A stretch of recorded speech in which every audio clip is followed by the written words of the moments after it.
Ya, bismillahirrahmanirrahim. Mohon izin Bapak Khairul Ehwan, kawan mulai bujangan lah, mulai usia belasan tahun ya kita ya, sampai 30-an sekarang. Bismillah. Assalamualaikum warahmatullahi wabarakatuh. Waalaikumsalam warahmatullahi wabarakatuh. Selamat pagi semuanya. Masih pagi ya, belum malam. Sudah makan pagi? Belum. Oh belum ya, nanti makan 2 piring ya. Habis acara. Baik, saya tadi diperkenalkan oleh saudara Muhammad Ridho ya, Muhammad Ridho sebagai moderator, dan tentu itulah secara singkat biodata saya ya. Bisa enter sedikit. Nah ini kita kenalan dulu lah, meskipun di sini mungkin barangkali ada yang saya kenal beberapa.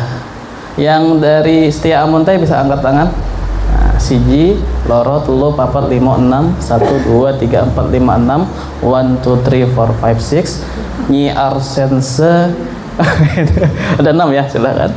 Yang dari Setia Raha bisa angkat tangan.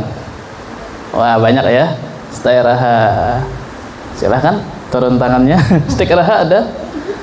Oh, Stik Raha ada ya, 2 orang laki-laki ya. Dari Mansaat Ali ada? Ada? Nggak ada. Dari Stiper Amuntai ada? Dari Harvard University ada? Al-Azhar Kairo ada? Oke, begayaan aja lah. Nama saya Irja Setiawan. Mungkin beberapa tadi sempat ketemu ya, sama ini juga ketemu kemarin di acara kita ya, di acara Ruang Literasi menulis berbahasa Banjar, atau juga ketemu. Nama saya Irja Setiawan, biasa dipanggil Irja. Kalau di kampung dipanggil Wawan, kalau di kampung. Kalau di rumah dipanggil Abi. Nah, kalau di rumah dipanggil Abi. Istri manggil Abi ya. Anak manggil Abi, keponakan manggil Abi juga. Nah, itu secara panggilan. Kalau secara keluarga, istri baru satu. Mumpung istri kan dengar, bisa kan kita. Istri baru satu, tapi insya Allah tetap satu saja. Dunia akhirat insya Allah ya.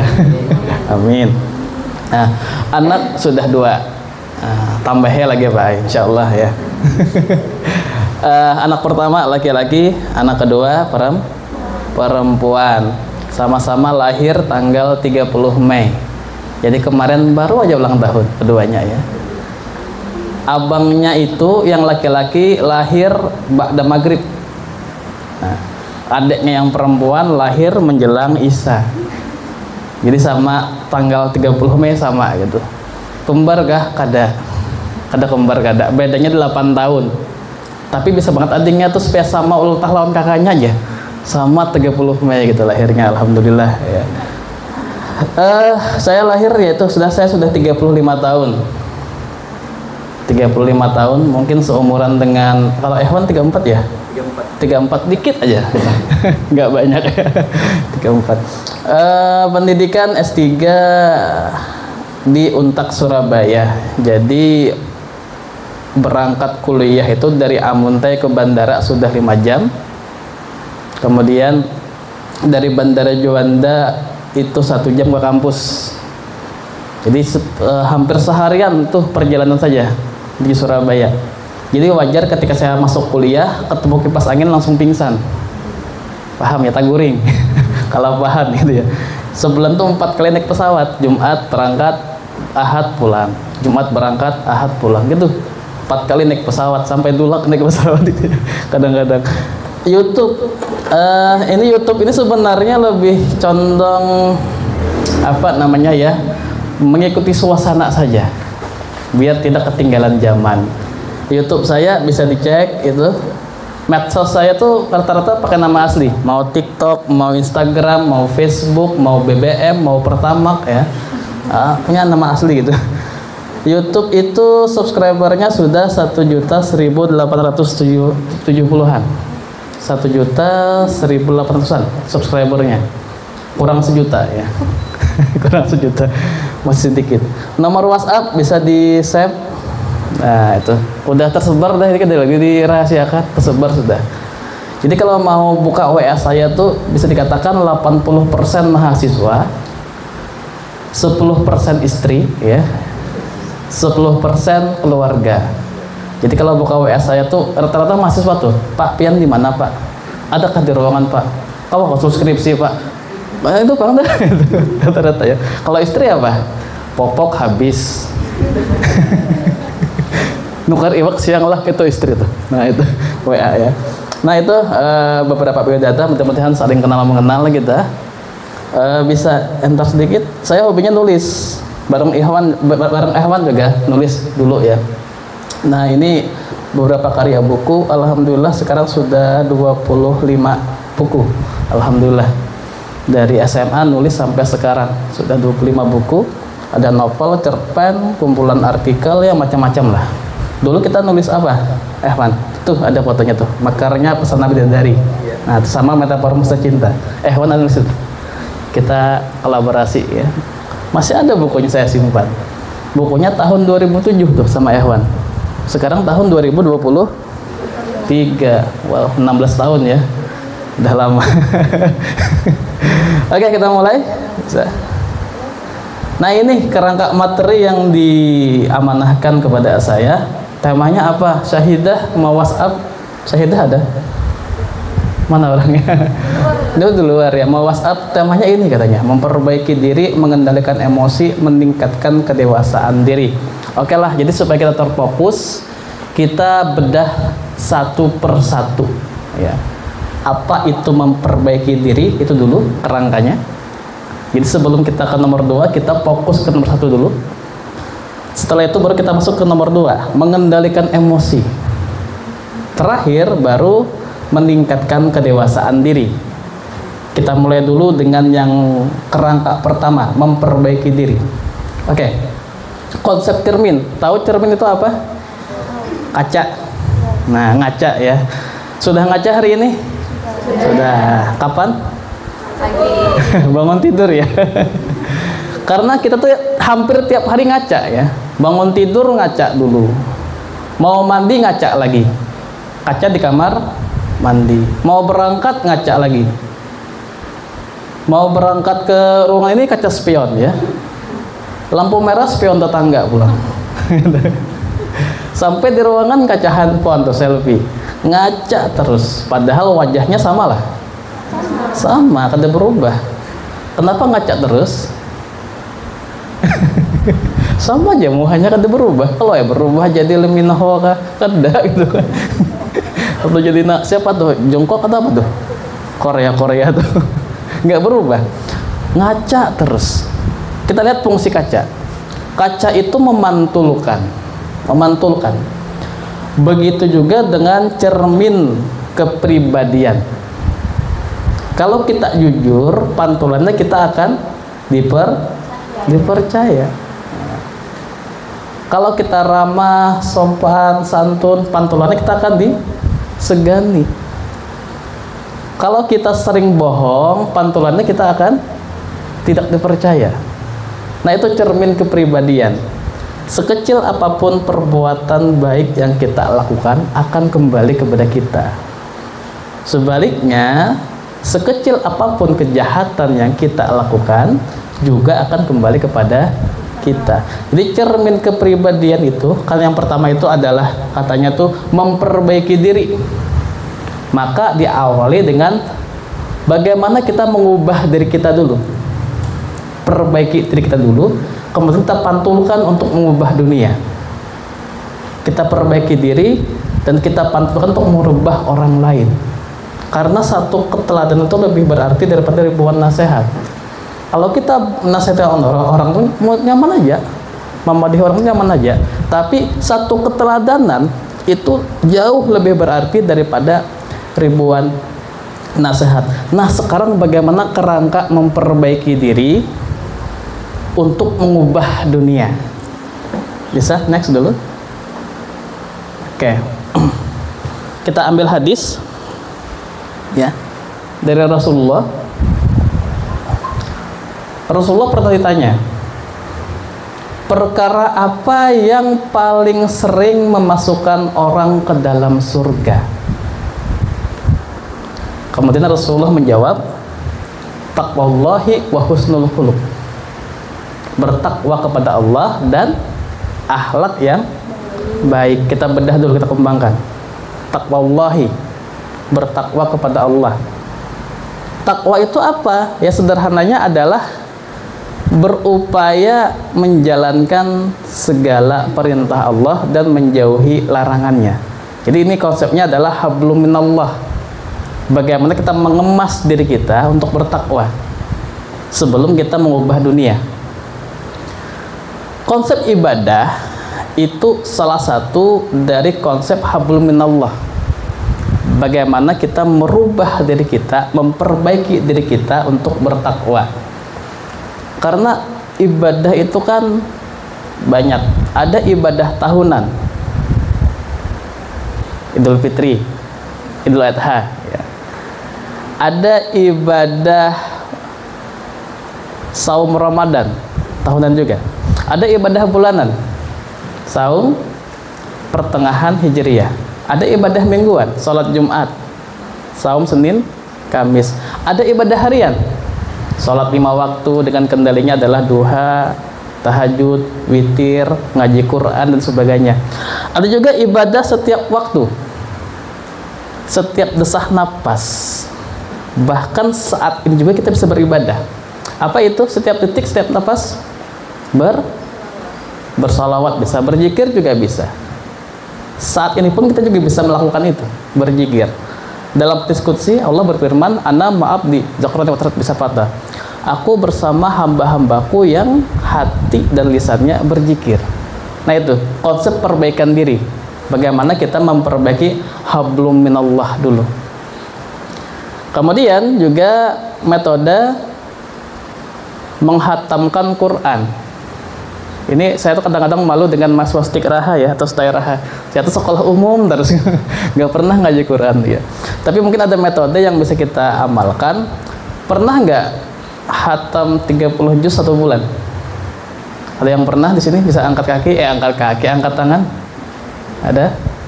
Belum pernah ya? Ada metodenya. Gampang nggak? Gampangkah? Mudahkah? Gampang-gampang mudah. Mudah kalau tahu metodenya ya. Teman-teman kalau mau hatam 31 bulan, ada caranya. Kalau kita lihat sulit padahal mudah. Caranya adalah sholat 5 waktu. Kan Quran itu ada 30 juz. 1 juz berapa lembar? 10 lembar. 1 juz 10 lembar ya. Habis subuh 2 lembar, habis zuhur 2 lembar, habis asar 2 lembar, habis maghrib 2 lembar, habis isya 2 lembar, total 10 lembar. Satu hari 1 juz, sebulan hatam 30 juz. 2 lembar tuh paling 10 menit kada lawas stomat aja ya. Berat Pak Ayah. Berat. Sebelum subuh 1 lembar, setelah subuh 1 lembar. Bikin metode kayak gitu. Sebelum zuhur 1 lembar, setelah zuhur 1 lembar. Ya kayak gitu. Kalau dirutinkan, diamalkan, teman-teman akan hatam Quran 30 juz 1 bulan. Apalagi di bulan Ramadan, itu luar biasa. Man qara'a harfan min kitabillahi falahu bihi hasanah. Kalau kita baca Quran, 1 huruf itu saja setara dengan 10 kebaikan. Dan 1 huruf itu 10 kebaikan dilipat gandakan lagi. Alif lam mim itu bukan 1 huruf, tapi alif itu sudah 1 huruf, lam 1 huruf, mim 1 huruf. Apalagi 1 ayat, apalagi 1 lembar. Wah, bayangkan tuh. Kalau kita rutinkan, itulah hablum minallah, perbaikan diri dulu ya. Kemudian ada taqwallahi wa husnul khuluq, akhlak yang baik. Ini kalau kita sudah hablum minallah baik, akan berimbas kepada hablum minan nas, interaksi antar sesama manusia. Bahkan Rasulullah diutus untuk menyempurnakan akhlak. Innama bu'itsu liutammima makarimal akhlak. untuk menyempurnakan akhlak. Nah, bagaimana konsep kita dalam berinteraksi antar sesama manusia? Itu konsep perbaikan diri yang pertama dulu. Perbaiki hubungan dengan Allah, kemudian berefek kepada perbaikan interaksi antar sesama manusia. Bisa enter lagi? Nah, sekarang enter lagi. Terus? Nah, mengendalikan emosi. Sebenarnya saya dan kawan-kawan sekalian punya dua potensi. Saya punya, kawan-kawan juga punya ya. Kalau bahasa ayatnya itu adalah fa'alhamaha fujuraha wa taqwaha. Kita semua ini punya dua potensi. Potensi kebaikan dan potensi kejahatan. Kita bikin analogi ya. Kita bikin analogi. Misalkan laki-laki ketemu perempuan. Nah, itu ya. Saya coba mengisahkan analogi ini dengan sebuah cerita. Laki-laki ketemu dengan perempuan. Maka dua potensi ini akan berbisik. Potensi kebaikan membisiki kita. Jaga pandangan, jaga sikap, jaga hati. Itu bisikan potensi kebaikan. Kejahatan juga berbisik. Ya kan? Untuk mendekati dia dan sebagainya. Tapi kita punya penengah. Apa penengahnya? Akal pikiran yang bisa membedakan mana yang baik, mana yang tidak baik. Akal pikiran.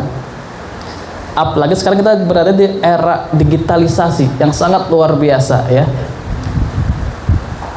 Kita tuh seakan-akan kayak gini. Kan sekarang zamannya itu, sekarang jual beli berubah menjadi e-market. Pendidikan berubah menjadi e-learning. Buku berubah menjadi e-book sekarang. Ojek berubah menjadi Grab ya, Indojek dan sebagainya, berubah. Maka mau tidak mau kita harus bisa menyesuaikan diri. Kalau bahasa kampungnya itulah if you want to survive. Nah, bahasa kampungnya lah. If you want to survive, you must prediction how the world look in the future. Artinya, jika kita ingin bertahan, kita harus bisa memprediksi bagaimana dunia itu berjalan di masa depan dan terus menyesuaikan diri. Belajar terus untuk penyesuaian diri. Kenapa saya paham Instagram, Facebook, Twitter, YouTube sampai TikTok sekarang? Karena berusaha menyesuaikan diri untuk terjun ke sana, mencari konten-konten yang positif untuk pembelajaran ilmu. Dan dulunya buku berubah ke e-book dan sebagainya. Menyesuaikan diri. Kita tuh seakan-akan seperti berada di daratan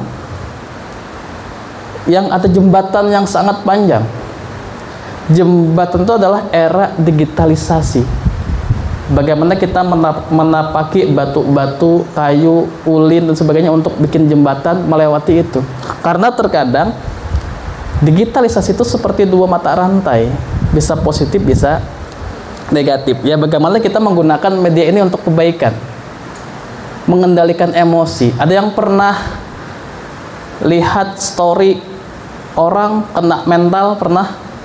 Nah itu contoh bagaimana mengendalikan emosi. WhatsApp di blok mantan, oh, Pak.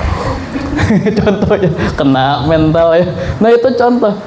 Karena biar bagaimanapun sekarang memang isu yang sangat penting adalah kesehatan mental. Kalau kawan-kawan baca artikel terbaru di Amerika itu rata-rata remaja sudah berubah ke HP jadul untuk perbaikan mental. Karena kalau HP sekarang tuh macam-macam tuh. Postingan lah, lihat postingan orang kena mental ya. Lihat mantan story kena mental. Nah itu tuh mantan di blok mantan WA nangis-nangis, kasihan tuh.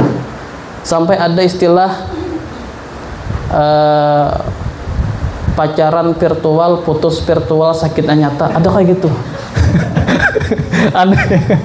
Pacaran virtual, putus virtual, sakitnya nyata. Itu aneh banget tuh. Nah, oke, kita coba buka data ya. Data itu saya baca di tahun 2021 dari Sabang sampai Merauke, Indonesia ini memiliki 197 juta pengguna internet. Mau bayangkan ya, 197 juta pengguna internet, data tahun 2021. Kira-kira banyak lah? Banyak sekali. Data penduduk kita, BPS tahun 2001 itu adalah 275 juta jiwa. Artinya hampir seluruh masyarakat Indonesia sudah melek internet. Nah, mungkin paham ya, medsos dan sebagainya. Ini hal yang patut kita syukuri. Tapi tentunya bagaimana kita menggunakan teknologi ini untuk kebaikan. Karena ini juga kadang-kadang emosi bisa memuncak gara-gara postingan-postingan orang. Ketika kita tidak menggunakan adab dalam media sosial. Nah, jadi potensinya adalah kita punya akal pikiran untuk memfilter mana yang baik, mana yang tidak baik. Bahkan kawan-kawan sekalian, biasa main HP berapa jam sehari? Ada yang setengah jam sehari? Nggak ada. Bangun tidur buka HP ada kita. Kadang-kadang mana postingan, mana WhatsApp, mana story, ya kan. Hasil riset rata-rata masyarakat itu 8 jam sehari. Kayak bangun guring tuh bang, guring 8 jam, medsos 8 jam juga. Nah, bagaimana kita melihat isu kesehatan pengendalian emosi lewat postingan-postingan. Jadi fokus saja kepada postingan-postingan yang positif. Kalau bisa kurangi main HP, perbanyak baca buku sambil ya. Kalaupun main handphone juga gunakan untuk hal-hal yang bermanfaat. Sulit, kalau sulit tuh ya sambil dibiasakan. Saya alhamdulillah punya putra, anak saya tuh sudah 11 tahun. Ada yang seusia di sini? Nggak ada ya? 11 tahun ya. Saya kebetulan nikah muda. Nikah muda ya. Istri 17 tahun saya nikahin. Seumuran kawan-kawan ya dulu. Oh enggak ya, lebih tua. Nikah muda, makanya cepat punya anak itu. Nah, sampai sekarang alhamdulillah anak saya tuh nggak main handphone. Karena tidak saya biasakan, nggak main handphone. Dan insya Allah secara mental dia sehat gitu, nggak terlalu ini ya. Nah itu mengendalikan emosi. Center lagi. Meningkatkan kedewasaan diri. Sebenarnya kalau kita sudah melakukan perbaikan diri tadi, hablumnallah bagus, sesama manusia bagus ya, kemudian juga kita pandai terampil mengendalikan emosi, maka itu sudah menjadi rumus terbaik dalam hal pendewasaan diri. Bagaimana kita mengendalikan opini, berita dan sebagainya. Karena biar bagaimanapun kita nih hidup pasti ada masalah. Coba saya tanya, ada nggak di sini yang belum pernah kena gibah orang? Semua pernah ya?